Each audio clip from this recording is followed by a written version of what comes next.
let's start with some very basic information, family, job, those kinds of things. Yeah. Well, I've been teaching high school in Oskaloosa here, government classes for 17 years now, since 2001. I have a wife who works at the hospital. She's been working there since about 2003, shortly after we got married. She works in physical therapy. And then we have 3 kids, and a boy, girl, boy. My oldest is in 5th grade, and then I have a 3rd grade daughter, and then I have a 3-year-old son as well. Why run for city mayor?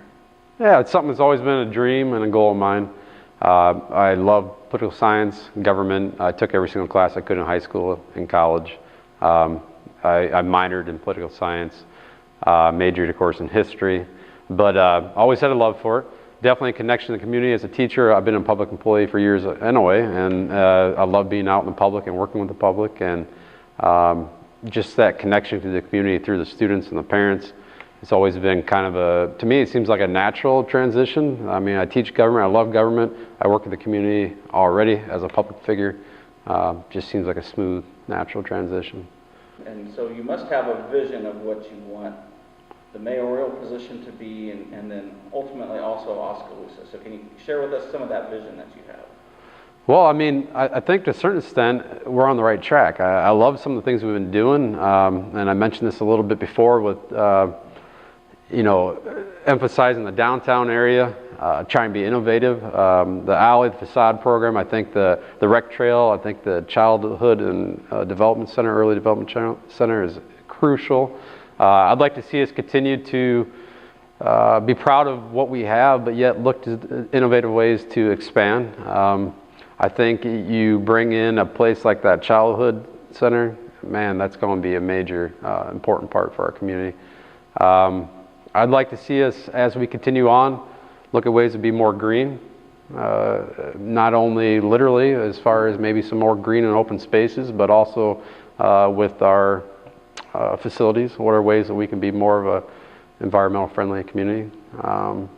But I think to a certain extent we're on the right track. I don't think there's a drastic change that needs to completely change our form or the path we're on. So how would you see yourself in that leadership position as setting the tone for the city? I mean, they work really hand in hand with the city manager, and so you're in that position. Tell us how you would do things differently, though, than they are right now. Well, I don't know if I'd necessarily use the word differently, but I definitely think that's a natural or smooth thing for a teacher. I mean, as I pointed out at the forum, I mean, teachers, geez, we're leaders and setting the tone every single day. With 25 students in high school, and they got to buy into you, they got to follow you, they got to trust you, and that's just something that we do. Now, beyond the classroom, teachers have many opportunities with what's called PLCs, professional learning communities, and we basically have all kinds of committees on our high school staff that specialize in certain aspects that we need to focus on or change or improve. And in these groups of professionals, we sit down, we have group norms, we have rules and procedures we go through, and we have leaders. And I've served as a leader on many different PLCs. I've also been a negotiations leader for the school when it comes to the union. So I've had an experience with negotiations and leadership and committees pretty much on a daily basis. Now, I'm not going to sit here and criticize the current leadership or say that specifically something needs to be changed. I just know I could do a good job. Okay. Outside of that box that's already currently in place, if you had an opportunity and was able to set the agenda for that, what kinds of things do you see yourself being interested in bringing forward? Many years down the road? Oh, man. The things that we lay now. Yeah, for sure. Because, we can look at an airport, we can look at a bypass, those right. are 10-year, then they're still not completed, so. Correct. Well, I wouldn't want to necessarily take on all that burden and responsibility. As you mentioned, as a non-voting participant of the council, a lot of that would be to harvest the ideas of the 7 council members, the city manager, and all that as well, and work together. So as that's an ever-changing dynamic, like for instance this year, we don't know who's going to be left come January. First thing I would need to do is find out where some of their visions and help foster those. But as I mentioned, for sure, I'd like to see, and the future would be hard to predict, but I'd like to see us become more and more green. I've been hearing about more and more communities going to citywide internet, where the whole city has access to it, wireless. That would be something I honestly would have to do a lot more research on. Don't know how realistic that would be in a 10-year time period, but I'd love to see that. Man, if you can bring internet access to every single person, guaranteed. You know, like obviously Minneapolis is the most well-known example. It's free Wi-Fi for the whole city. Those are things like that I would love to be part of, those innovative ideas, and how many different ways we can basically improve the environment or be green here in Oski as far as solar, wind. I know we're already on the track with some of that stuff, but man, yeah, that'd be the long-term vision. 25 years down the road, that'd be something that I would love to be working with the council on, and not necessarily feeling like, you know, guys, this is my idea only, you know, but definitely like to harvest those ideas. I hope that answers your question pretty well. Yeah, I just didn't know if you had one of your own. No, just a more of a underlining or over umbrella type concept of green, and trying to promote businesses and expand upon the ones we got. And it's hard telling where that's going to lead for sure. And 25 years down the road would be something I would like to continue to think about, though. It's a good question. And the mayor's position, other than its duties to lead the city council, is mostly ceremonial. Mm-hmm. But they're also an ambassador right. for our city. And your job as a teacher, will you be able to, or do you see a conflict with being able to, you know, there's a walk downtown at noon. Will that be a conflict for you? I believe no. It's a good question. I do know that there are some people that are wondering that exact same question. As I mentioned at the forum, I mean, one huge advantage I have over anyone is I do have 90 straight days off in the summer. And so there's absolutely nobody who can be more flexible than me during the summer. On top of that, I mean, teachers do have some flexibility. I mean, besides the fact that I'm off at 3:45 every day, we obviously have opportunities where we could come out, whether it's our lunch period or prep period. And then, of course, just being good at being organized and communicating. I mean, that's something that a teacher can do throughout the day. Now, one thing to keep in mind is that pretty much throughout the nation, most mayors have full-time jobs and families. I mean, that's just the norm. So I don't think this is even, in my opinion, an issue. I mean, you're a government teacher. Right. So you're getting some real practical time in on this. What's the difference between the textbook and actually doing it now for you? Well, I might be able to answer that question better, hopefully in a month or two, or a couple of months. But I don't know. I think a little bit. You know, if it were to happen, I think it would add a little validity to some of the things I say. I think the kids would even appreciate some of my aspects and some of my stories, some of my things more. So obviously, there's a fine line. You got to be careful with confidentiality and all that, and you know, teachers walk that line all the time. But no, that would be something I think I can answer better. But I honestly believe that could be some great opportunities to talk about some details, or maybe they'll have questions, or maybe they would have a little extra interest in government, seeing the direct connection, well, career-wise or possibility-wise. Let's talk regional airport. Who doesn't talk regional? Right, that's always the number one. So let's kind of discuss some of your thoughts about that project and the city's role in that. The answer I've been given a lot of people on that is, you know, if you look at the stage of development, we're really far along. I mean, there's been commission for quite some time working on it. There's been legal documents signed. They're in the process of coming really close to actually officially buying the land. They're hoping, my understanding was within about 2 months of having that process beginning. We're so far along. The answer I've been getting a lot of people that, I mean, there's definitely no going back. There's no changing it at this point, whether you're for it or against it. I think anybody who reads the information can see there's definitely some pros, and you know, the cons are obvious as well, you know, with eminent domain and infringement. And I guess my only, or the concern that comes out immediately to me is if there is this buzz around it, where there's this, that would make me take a step back and wonder, why is that? Because I mean, if you think about it, laws and what our nation was founded on is supposed to be majority rule, what the majority people want. If, and we don't know, but if we took a vote and this wasn't what the majority of people wanted, that could make you think a little bit. I kind of look bigger, and not necessarily the airport issue, but maybe we shouldn't be doing anything that there's some concern over. However, there's definitely some pros of this, and like I said, we're far along. And I think in the end, you know, you look at the revenue and the opportunities for our community, they're pretty obvious. But I wonder if maybe there should have been a little more PR, and maybe the public should have been hearing about some of the positives early on. But definitely we are on that path, and as a mayor, if I were fortunate enough to have that happen, I would have to embrace that path and allow the benefits to happen. How would you help maybe hand an olive branch or find a way to mend those fences a little bit between city and rural? Yeah, and that's a good question. You know, communication is always important, whatever topic you're almost talking about. So communication, I think, would be a huge part of that.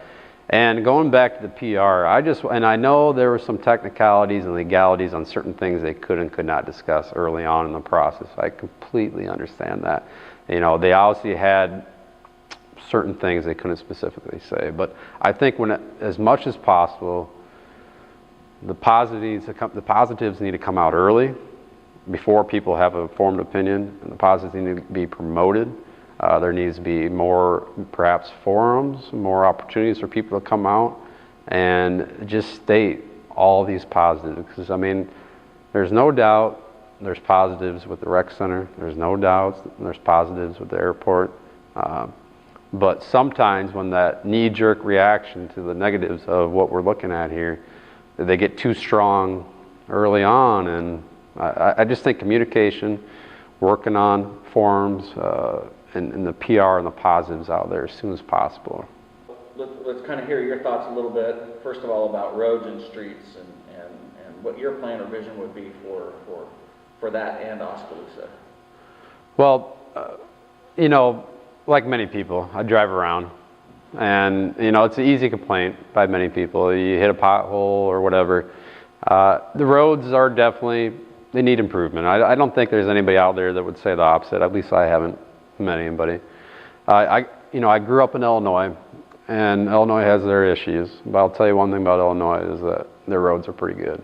And that was probably, when I came here in '01, one of the biggest surprises is the difference in roads in Iowa compared to Illinois.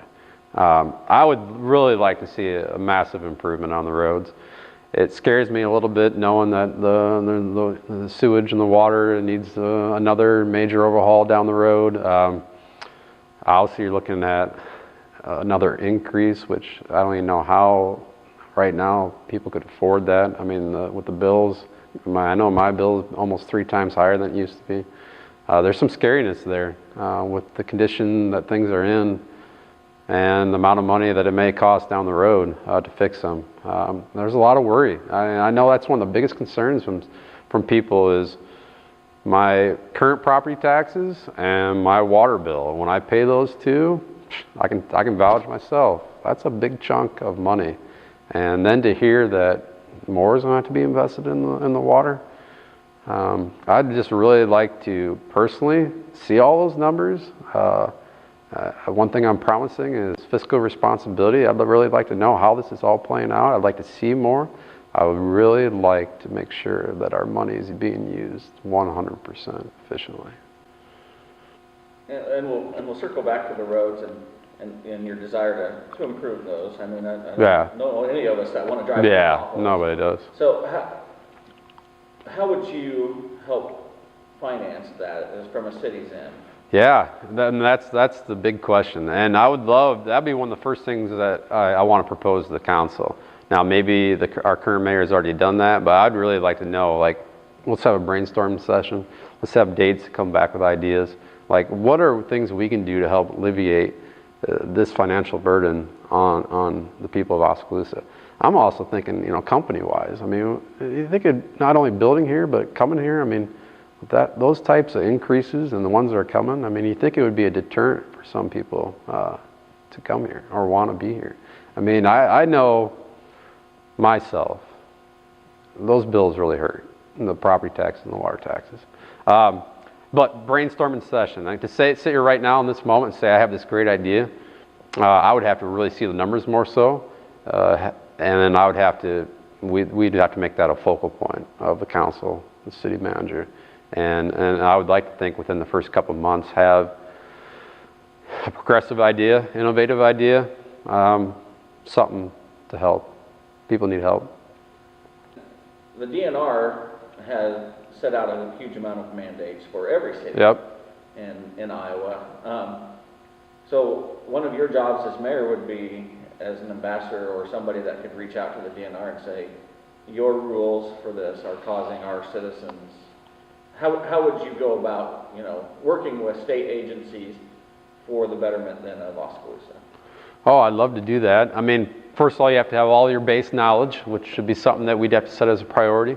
Once again, going back to my role as a teacher, you have to have good communication skills. I love to talk to them. I do have ability to argue. I do also tend to speak my mind on things. I believe that's something that sometimes is a strength of mine.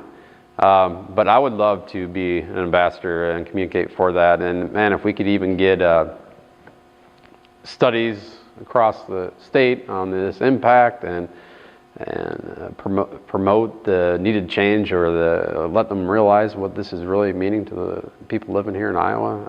I'd love to be a part of that in any way I can. How would you see yourself helping lead a council so that it would act in the betterment overall, so we don't have these situations where 10 years later we're getting stuck with a large bill? Yeah, well, unfortunately we are in that situation. I don't want to put any blame on any certain person, but definitely sometimes I think it could be, I know they mentioned the forum, some of this could have started back 100 years ago from lack of vision. That's going to be a big responsibility if I was able to be mayor, a huge responsibility, because as you mentioned, how do you fix the current problems, but yet look towards the long run and not increase that bill? That'd be very difficult. But part of that I think would have to be setting it as a top 3 or whatever number you want to come up with. This has to be our focal point. This has to be something we devote our time to, hours of our time. Obviously, you're going to have many meetings. You're going to have side agendas where each person goes out with kind of like an assignment. I don't want to give the school teacher reference, but we have side assignments and things we need to research and figure out. But that would definitely have to be all of us on board as a focal point of this term or the next 5 years, or whatever goal we wanted to set. But that would just be communicating and making it a focal point. Determine what's best as far as code and helping to attract those businesses, and not just attract, but retain.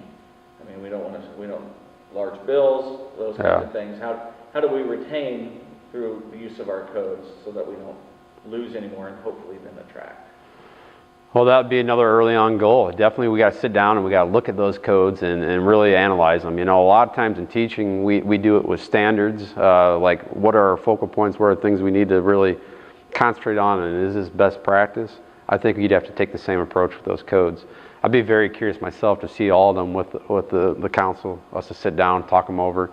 I would also like to see perhaps, going back to the teaching reference, whenever a school is doing something really well that works, we often go visit and talk to them about it and say, hey, tell us more about this. I'd like to do a lot more of that with other cities. If there's some areas where they're not having issues with zoning, and look at what's worked for them. But research, making that a priority, assignment. I think I've been hearing a lot about the codes restricting. I know that's probably a factor. I also think improving the quality of life in the community goes hand in hand with economic development. I think as we continue, it might seem little, but you got the dog park, obviously not little is the developmental center. Those types of things can actually improve economic development. People want to come to the community, they like it, they want to build here. I think housing priorities, trying to build more houses and get subdivisions between, let's say 120 and 200,000, that range. Housing is important when it comes to economic development. I do know the council has looked at some of those things. There is discussion. I'd just like to make that, obviously, a focal point. The relationship between the county and the city governments is strained at times. Right. How would you work with the County Board of Supervisors to improve the life of everybody in Mahaska County? Well, and I tend not to try to repeat myself, but I mean, I think communication, being clear, making it a focal point. It'd be very interesting to see their list of priorities and their opinions and their advice, and then compare them to ours, making sure we're on the same page, because often, well, I don't want to say often, but sometimes they're not. But communication can solve a lot of problems, and just making it a focal point and a priority, because obviously there's a lot of issues that could be dealt with, but what are the things you really want to focus on? But just having the ability to communicate and say what's on your mind and set out as a goal. I do know they've been trying to work on improvement on communication among all aspects, and I know that needs to continue, and even more so. Well, I've been very invested in this community for 17 years now. I have taught 2,500 students. I feel like I have many qualities as an educator that would be beneficial and appropriate for a mayor. I've been a public employee in the spotlight. People know me everywhere I go. I feel like I'd be very easy to communicate with. Everywhere I go, I already have people coming up and talking to me because I know everybody, a large amount of people. And I feel like I'd be very approachable. I'm very organized. I have good communication skills. I care about this community a lot. I feel like I would be the best candidate overall. And I know I'd do a good job, and I would be devoted. And you trust me with your kids, you can definitely trust me with the council. And I promise to do a good job as the mayor of Oskaloosa.